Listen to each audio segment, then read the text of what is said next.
tardes, ¿cómo están? Estamos aquí reunidos para ver un nuevo tema que es importante para todos nosotros, que es importante porque nos hace sentir y nos hace darnos cuenta de que no estamos solos. Es un tema en el que nos da una lección de saber y entender que todos pasamos por problemas. Que seas quien seas, te llames como te llames, seas religioso, no seas religioso, seas creyente, no seas creyente, vas a pasar por problemas. Hay una gran diferencia. Hay una gran diferencia que hay una esperanza. Cuando tú crees en algo, tienes una esperanza, esperas algo. Y el tomarte de eso que esperas es lo que te da paz, te da paciencia, porque esperas un resultado. Pero aún así, a los que creemos, muchas veces hay momentos en los que caemos y en los que podemos atravesar por situaciones muy complicadas, muy difíciles. Situaciones tan complicadas y tan difíciles que nos hagan pensar, ¿dónde está Dios? ¿Me habrá abandonado? ¿Dios no está conmigo? ¿Dios me abandonó? Y quiero decirles hoy que no solamente es una situación normal, sino necesaria. Es necesario en la vida de todo creyente pasar y experimentar ese momento donde sientes el abandono de Dios, donde sientes que estás echado a tu suerte, donde sientes que todo te está saliendo mal, que no encuentras la puerta, que no ves la salida, que no ves la luz al final del túnel. Esa es una de las experiencias que más te fortalecen, porque saliendo de ahí saldrás como todo un vencedor. Y hoy vamos a estudiar vamos a estudiar esta situación de vida por medio de una historia. La historia de la crucifixión de Jesús. ¿Qué momento habrá más difícil en la vida terrenal de Jesús que el momento de su crucifixión? Entonces, a través de ese ejemplo, Jesús intenta enseñarnos el proceso que se vive. Y a través de ese proceso y esa enseñanza decirte, tranquilo, va a ser muy difícil, pero va a pasar. Estamos justo en ese momento donde a Jesús lo llevan ya está, ya pasó todo el viacrucis, ya está allá arriba, en el cerro donde lo están crucificando, donde lo van a sacrificar. Comencemos. Mateo 27, del 33 al 34. Dice, llegaron a un lugar llamado Gólgota, que significa lugar de la calavera. Fíjense, la Biblia es muy explícita, nos empieza a dar claves y nos empieza a dar simbologías y sentidos. Nos está hablando de que te llevan a un lugar de muerte. Ahorita analicemos a través del ejemplo de Jesús nuestra propia situación. Lo que la Biblia siempre trata de enseñar no es historia. La Biblia no es un libro histórico, es un libro actual, vigente. La palabra de Dios es actual y vigente. La palabra de Dios está viva y actúa en la vida de cada uno de nosotros. Entonces, veámonos a través de esta historia. Dice, llegaron a un lugar llamado Gólgota, que significa lugar de la calavera, o sea, a un lugar de muerte. Y allí le dieron a beber vinagre mezclado con hiel. ¿Qué nos están diciendo? En un lugar de muerte al que llevaron a Jesús, le dieron a probar amargura. Nos está hablando de una situación, de una circunstancia terrible. Él está en un valle de sombra de muerte. ¿Se acuerdan del Salmo 23? Aunque ande por valle de sombra de muerte. Eso está pasando. Y nos ha pasado a todos. No sé si tú lo estés pasando en este momento, pero todos hemos pasado por un momento de depresión. por un momento donde no ves la salida, donde te llevan a un lugar de muerte y te hacen probar hiel y vinagre. Pruebas la amargura, la depresión, la tristeza. Pero fíjense cómo reacciona Jesús, dice. Y allí le dieron a beber vinagre mezclado con hiel, amargura. Sí. Pero Jesús, después de haberlo probado, o sea, sí lo probó, no quiso beberlo. Hemos estudiado en todas estas semanas que básicamente todo en la vida es una decisión.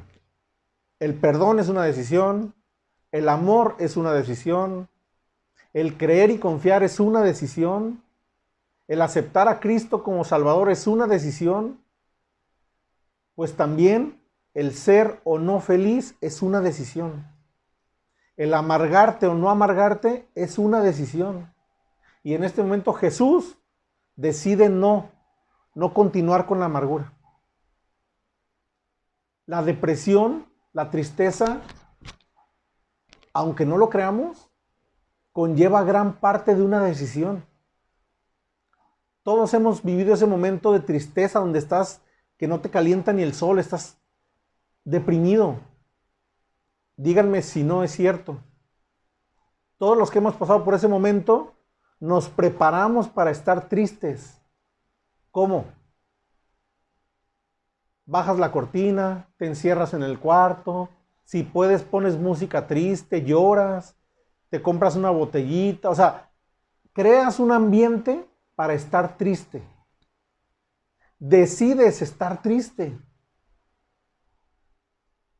Y Jesús en este momento lo que dice es, a mí me dieron a probar la amargura, pero yo me resistí y ya no quise. Fíjense. Y allí le dieron a beber vinagre mezclado con hiel, pero Jesús, después de haberlo probado, ya no quiso beberlo. Fíjense, continuemos.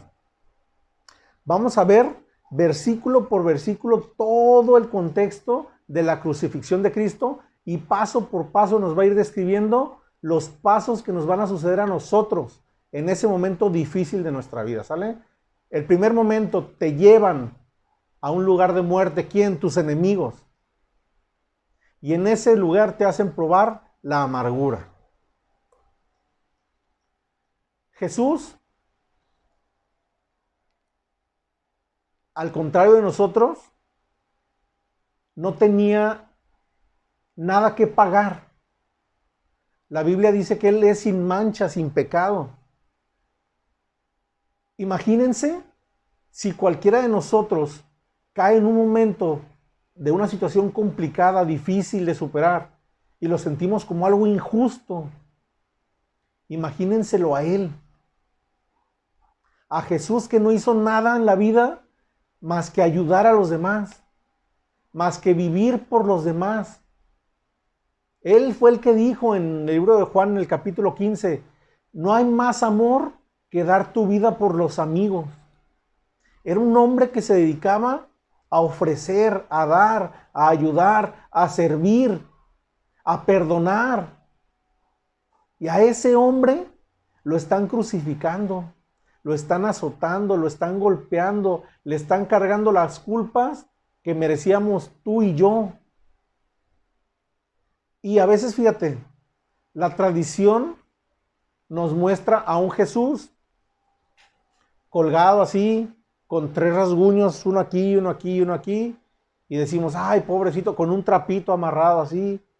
La verdad es que la Biblia dice que Él fue desnudado, que Él murió desnudo, que sus ropas le fueron arrebatadas, que la barba le fue arrancada, y que no tenía 3 rasguños como lo vemos así, que tiene 3.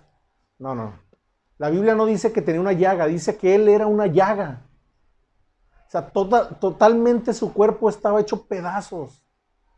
Lo lastimaron hasta que se enfadaron, lo golpearon hasta que se hartaron, lo azotaron hasta que se cansaron. Dicen que su cuerpo era una llaga. No tenía una llaga, era una llaga. Entonces, si para cualquiera de nosotros cuando estamos pasando una situación difícil, nos parece injusto porque no nos lo merecemos, imagínenselo a Él. Que Él está cargando nuestras culpas y nuestros pecados. Fíjense, Gálatas 3:13 dice, Cristo nos redimió de la maldición de la ley, hecho por nosotros maldición. O sea, Él por nosotros fue hecho maldición, porque está escrito, maldito todo el que es colgado de un madero. Fíjate, 2 Corintios 5:21 dice, al que no conoció pecado, por nosotros lo hizo pecado. O sea, si nosotros cuando pasamos por una situación complicada, nos es difícil vivirla, porque creemos no merecer ese mal. Imagínatelo a Él, que nunca conoció pecado y aún así le es imputado el pecado de todos. Imagínate cómo está viviendo ese proceso. Fíjense. Aquí van los pasos que Jesús nos enseña de cómo vamos a vivir estos procesos. Te lo digo para que lo sepas. Te lo digo para que entiendas que no eres el único. Que no solamente a ti te pasa. Que a todos nos sucede y que Jesús nos dejó el instructivo de qué es lo que va a pasar, qué va a suceder y cómo superarlo. Fíjense, en ese momento en el que estás pasando por una situación complicadísima, difícil, que estás deprimido, que estás triste, que estás confundido, que no entiendes qué está pasando, en ese momento justo comienzas a recibir burlas y etiquetas de la gente. Fíjate, Mateo 27:37 dice, encima de su cabeza pusieron un escrito, pusieron por escrito la causa de su condena. O sea, eso te pasa por tranza, eso te pasa por borracho, eso te pasa por mentiroso, eso te pasa por tonto, eso te pasa por confiado. Qué bueno que te pasó, qué bueno que lo estás viviendo. Y eso te pasa por lo que tú me quieras decir. Te ponen una etiquetota aquí arriba y dicen, ese eres tú. Y qué bueno que te está pasando, mira, la burla, la etiqueta en tu cabeza. Mateo 27:37, fíjate, dice, encima de su cabeza pusieron por escrito la causa de su condena. Este es Jesús, el Rey de los judíos.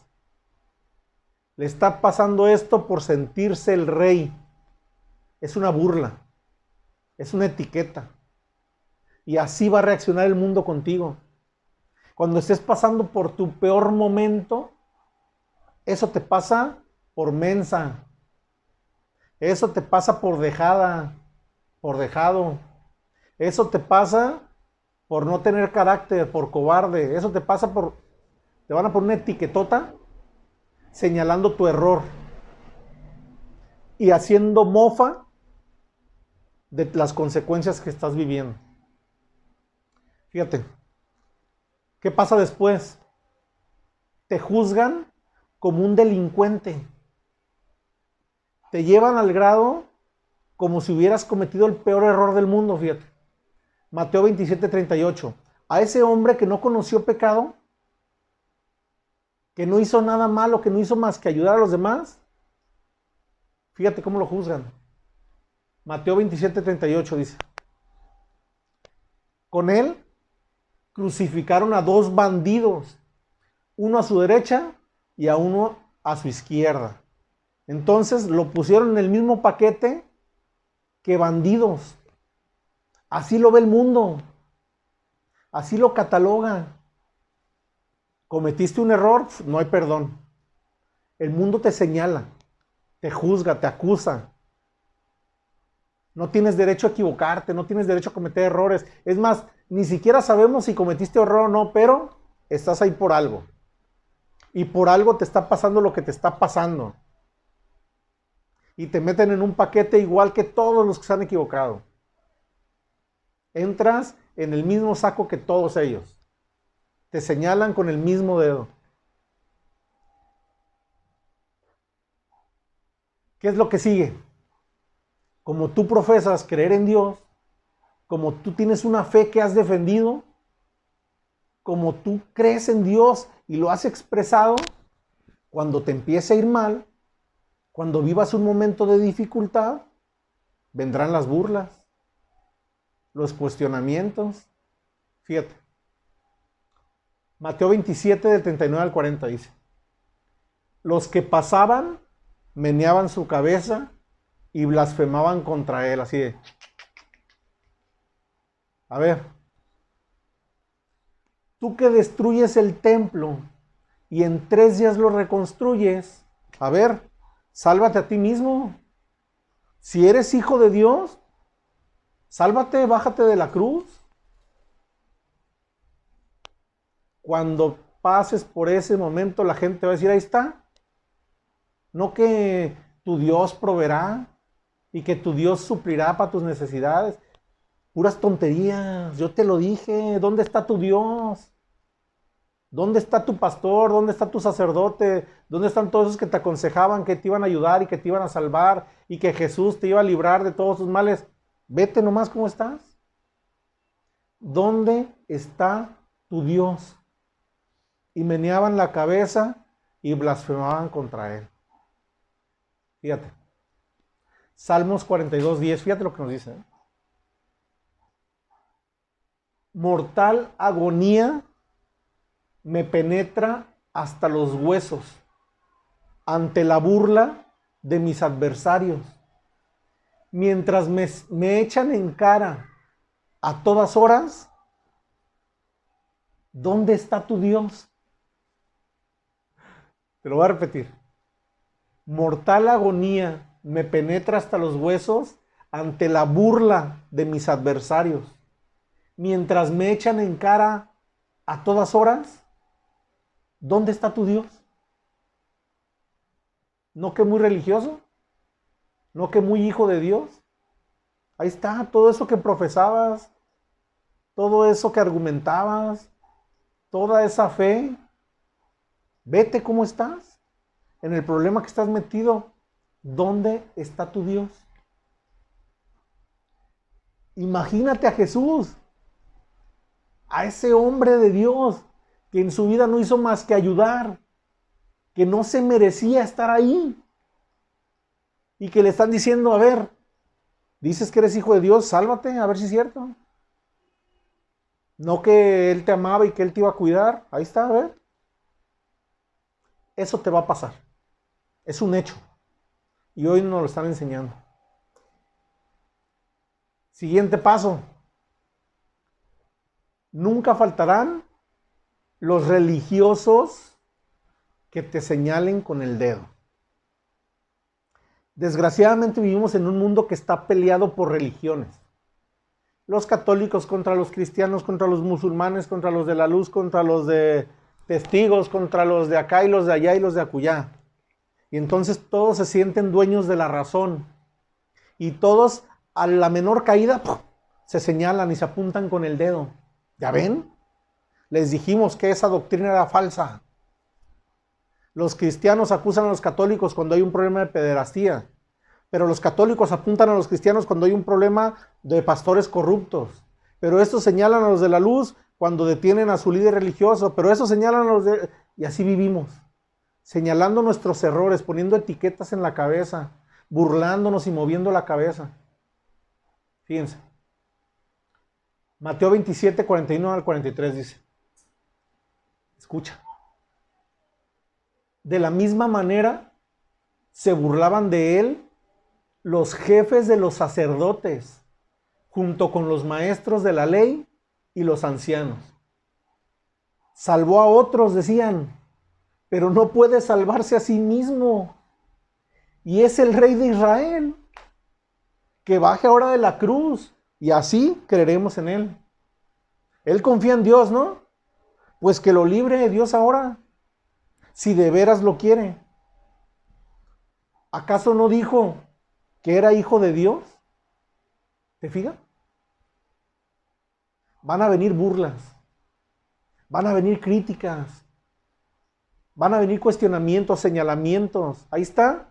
¿No que eras hijo de Dios? ¿No que tu padre te ama? Que venga y te salve, a ver si es cierto. ¿Dónde está tu Dios? ¿No que nunca te iba a ir mal? ¿No que nunca ibas a vivir escasez? ¿No que nunca ibas a vivir enfermedad? ¿Dónde está tu Dios? Que venga ahora y te salve, a ver si es cierto.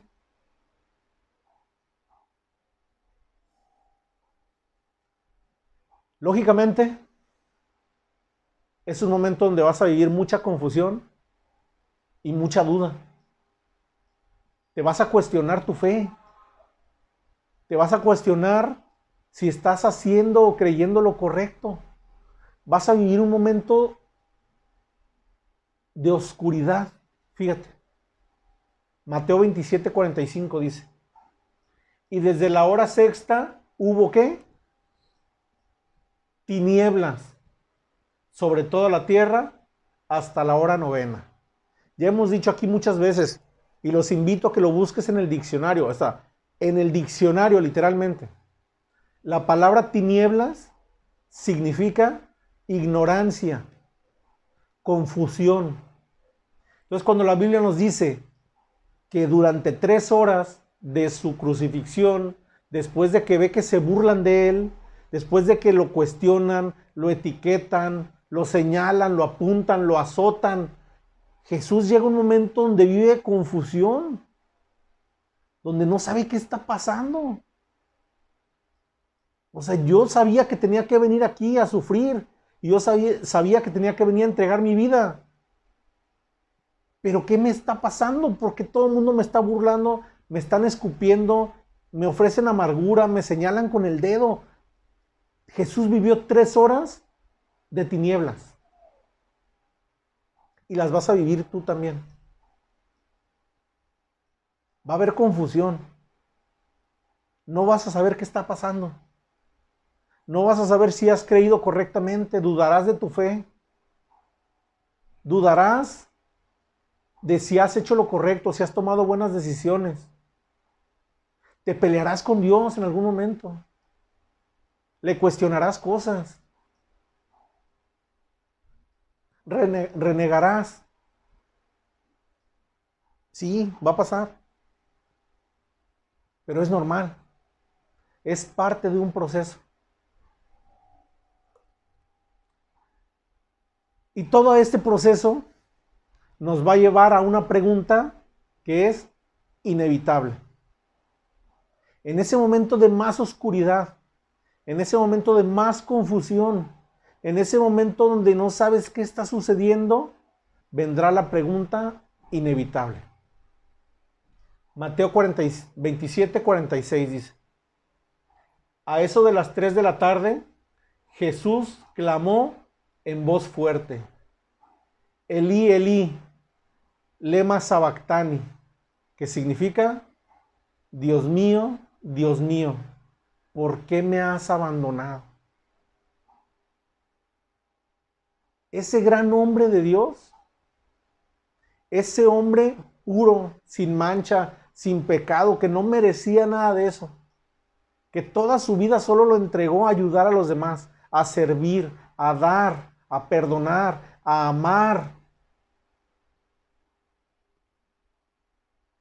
que sabía lo que tenía que pasar, en la carne está viviendo un momento de confusión máxima.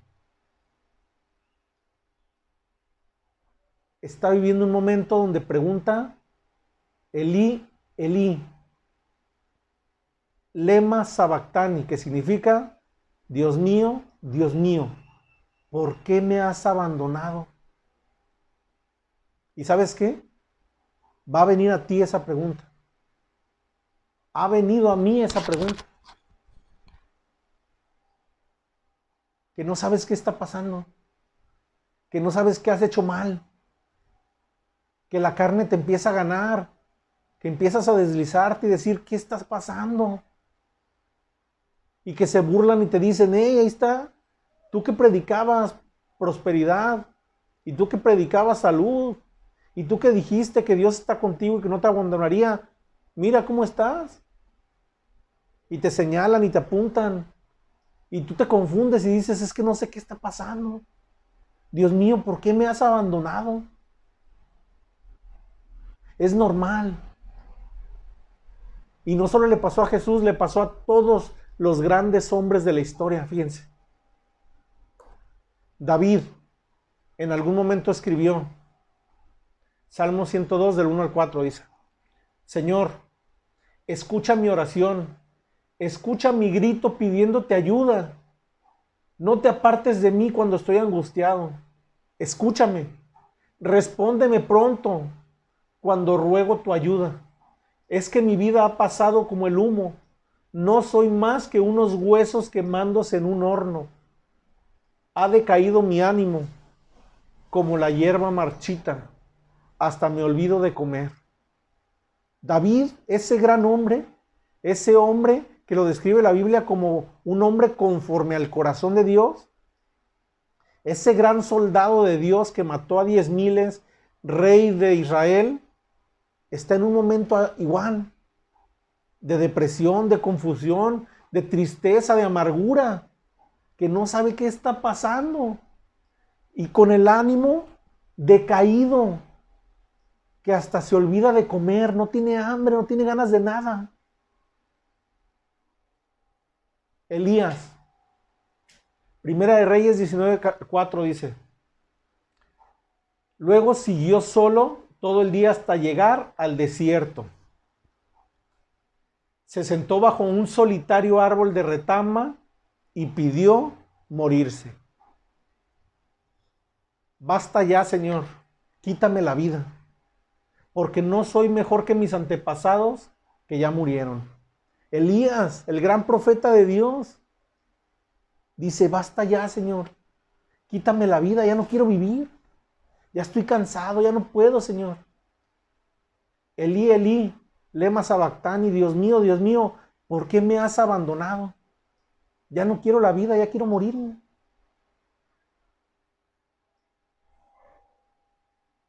Job 3 del 10 al 11 dice, maldigo el día de mi nacimiento, por no haber cerrado el vientre de mi madre, por haberme dejado nacer para presenciar toda esta desgracia.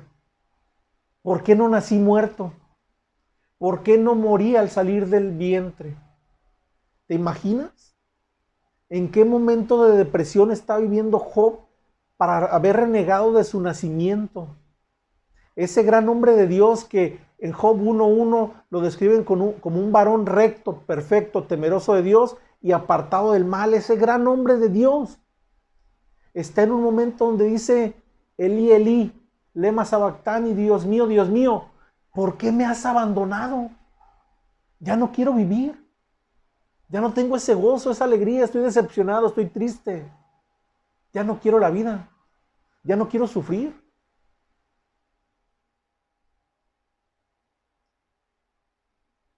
Les pasó a ellos. Te puede pasar a ti. Me ha pasado a mí. Y este estudio es para que entiendas y sepas que no estás solo. Que a todos nos puede pasar. Si les pasó a ellos, ¿por qué no te va a pasar a ti? ¿Por qué no me va a pasar a mí? Si le pasó a Jesús, que no lo merecía. Si le pasó a Job, hombre recto, perfecto, temeroso de Dios y apartado del mal. Si le pasó a David, el rey de Israel. Si le pasó a Elías, el gran profeta de Dios. ¿Por qué no te va a pasar a ti y a mí? Y yo no vengo aquí a decirte, como escuché a alguien ayer que dijo, échale ganas, mira, un aplauso para ti, va a pasar pronto. Yo no vengo a darte ánimos, ni a darte un mensaje de optimismo, no. Ni vengo a decirte, te entiendo perfectamente lo que te pasa, porque todos vivimos situaciones diferentes y seguramente no entiendo lo que te está pasando porque nunca lo he vivido. La intención de este estudio es decirte, aguanta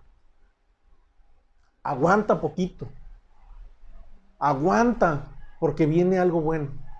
Hay cosas que no entendemos, hay cosas que no tienen lógica, que no tienen sentido, que no tienen una explicación científica, ni lógica, ni analítica, pero soporta la prueba. Es por algo. y vendrá algo mejor. Lucas 24 del 45 al 46 dice: entonces Jesucristo, ya resucitado, se sienta con sus discípulos y les dice, les abrió la mente para que entendieran las escrituras y dijo, efectivamente, se escribió hace mucho tiempo que el Mesías debería sufrir, morir y resucitar al tercer día. O sea, lo que en ese momento yo no entendía y mis ojos no alcanzaban a ver más allá de mi sufrimiento y mis ojos no alcanzaban a percibir el plan de Dios, sino yo solamente podía ver lo que sufría, podía ver los azotes, el mal momento y mi carne quería renunciar, ya no quería más. Jesús ya resucitado les dice, ¿saben qué? Es que todo era parte de un plan, ya estaba escrito. Es necesario que yo sufriera y era necesario que muriera para que pudiera resucitar y entonces pagara por su vida. Todo es parte de un plan que no alcanzamos a entender. Fíjate. Isaías 55 del 8 al 9 dice, mis pensamientos no se parecen en nada a sus pensamientos, dice el Señor. Y mis caminos están muy por encima de lo que pudieran imaginarse. Pues así como los cielos están más altos que la tierra, mis caminos son más altos que sus caminos y mis pensamientos más altos que sus pensamientos. Es que no lo tienes que entender. Aguanta. Se van a burlar de ti, sí. Te van a poner una etiqueta y te van a apuntar con el dedo y te van a decir, ¿dónde está tu Dios? Ahí está todo eso que predicabas, todo eso que profesabas, tantas veces que andabas ahí de aleluya y dándote golpes de pecho y mira cómo estás. Y mira dónde está tu matrimonio. Y mira cómo está tu salud. Y mira cómo está tu economía. Y mira cómo está tu casa. Y ve a tus hijos. ¿Dónde está tu Dios? Va a pasar. Pero confía en Dios. Es parte de un plan. Y viene lo mejor, fíjate. Deuteronomio 8, 2 y 3 dice. Y te acordarás de todo el camino por donde te ha traído Jehová tu Dios estos 40 años en el desierto. Escucha.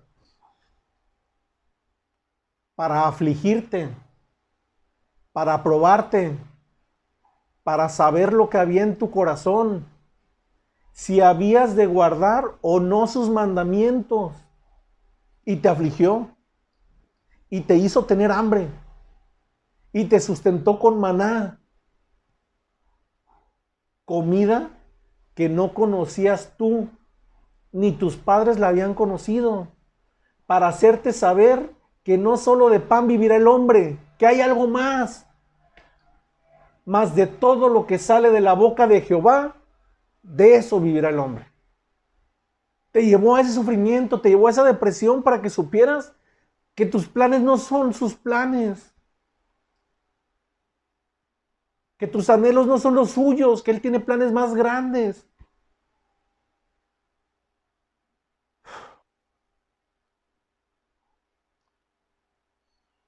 Pero tiene una finalidad.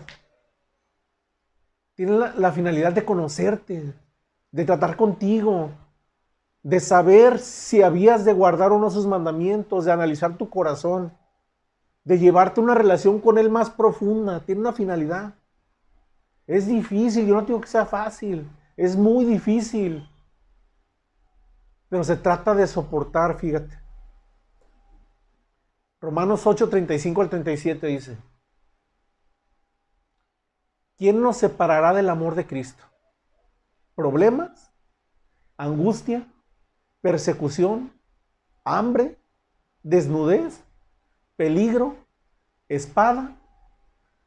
Antes, en todas estas cosas, somos más que vencedores por medio de aquel que nos amó. Nada de eso te podrá apartar del amor de Cristo. Él te ama y está sufriendo junto contigo. Si pudiera, te evitaba ese problema, pero es parte de tu crecimiento, de tu desarrollo. Dios no te da una prueba de la que no puedas superar. Dios junto con la prueba pone la salida. Dios hace la herida y Él mismo la cura. ¿Qué nos podrá apartar del amor de Cristo? Problemas, angustias, persecuciones, hambre, desnudez, peligro, espada, nada. Antes, en todas estas cosas somos ¿qué? Más que vencedores. Más que vencedores. Tú puedes. Aguanta, va a pasar. Y fíjate las consecuencias de aguantar, de perseverar, de no escuchar esas burlas, de no escuchar esos señalamientos, de no escuchar esa voz en tu cabeza que te dice, ahí está. ¿Dónde está tu Dios? Ahí está. No que no ibas a pasar problemas. No que no te iba a ir mal. Yo creo que estás creyendo mal. Yo creo que te has equivocado. Mejor renuncia, mejor vete. Aguanta. Y fíjate lo que va a pasar si lo soportas. Al que vence, al que soporta, le es entregado todo. Apocalipsis 2:26 dice, y al vencedor, al que guarda mis obras hasta el fin, le daré autoridad sobre las naciones. Apocalipsis 2:17 dice, todo el que tenga oídos para oír, debe escuchar al Espíritu y entender lo que Él dice a las iglesias. Escucha. A todos los que salgan vencedores, les daré del maná que ha sido escondido en el cielo. Dios te prueba porque confía en ti. Aguanta. Yo no te digo no sientas, ni te digo sé fuerte. No. Es difícil, la carne es débil. Jesús dijo, Dios mío, ¿por qué me has abandonado? Job, Elías, David y todos dijeron, Señor, ya no quiero vivir. Ya no puedo. Ya no quiero. Ya no siento su apoyo, ya no siento su compañía, ya no siento su fuerza. Pero soporta. Porque al que venciere le es entregado todo. Apocalipsis 3:21 dice, al vencedor le concederé sentarse conmigo en mi trono. Fíjate lo que dice Jesús. Como yo también vencí y me senté con mi Padre en su trono. Jesús es un Dios de práctica. No es un Dios de teoría. Jesús fue hombre, vino a la tierra y vivió nuestros zapatos. Hay un versículo en el libro de Juan, el capítulo 11, que dice, Jesús lloró. Lloró por la muerte de su amigo, porque le dolía. Jesús vivió el luto de perder a alguien amado y lloró. Jesús se enojó cuando entró al templo y vio a los vendedores. Jesús llegó y les aventó la mesa y los corrió. Jesús se enojó. Jesús sabe lo que es sentir. Jesús tuvo miedo. En el libro de Mateo, el capítulo 26, dice que estuvo angustiado hasta la muerte. Dice que su sudor eran como gotas de sangre. Imagínense el tamaño del sudor. Él estaba angustiado. Jesús vino a esta tierra a sentir lo que tú y yo sentimos, a vivir lo que tú y yo hemos vivido. Por eso Él cuando nos habla en base a la experiencia. Y nos dice, sí se puede. Yo estoy contigo. Porque yo sé lo que se siente. Porque yo ya lo viví. Por eso la Biblia dice que Dios le entregó todo el juicio a su Hijo. Y que ahora Él será el que nos juzgará. ¿Por qué? Porque ahora el que te va a juzgar es Jesús y no Dios. Porque Jesús ya sabe lo que es vivir en la carne. Porque Jesús ya sabe lo que es ser tentado. Porque Jesús ya sabe lo que es la desesperación, lo que son las burlas, lo que son la angustia, la tristeza, la depresión, lo que es sentirse abandonado por Dios. Él ya lo vivió, él lo experimentó, ya lo sabe. Pero hoy te dice, yo ya lo hice y tú puedes. Fíjate, lo repito. Apocalipsis 3:21 dice, al vencedor le concederé sentarse conmigo en mi trono, como yo también vencí y me senté con mi Padre en su trono. Hay una recompensa. La diferencia entre un creyente y alguien que no cree no es que no tengas problemas, tenemos problemas todos. La diferencia entre un creyente y alguien que no cree es que el creyente tiene una esperanza de algo que va a venir. Tiene una esperanza de qué tomarse y decir, no estoy solo. Hay algo que me espera y este momento malo va a pasar. No va a ser para siempre. Tómate de esa esperanza. Ten paciencia y espera la recompensa. Nos vemos después.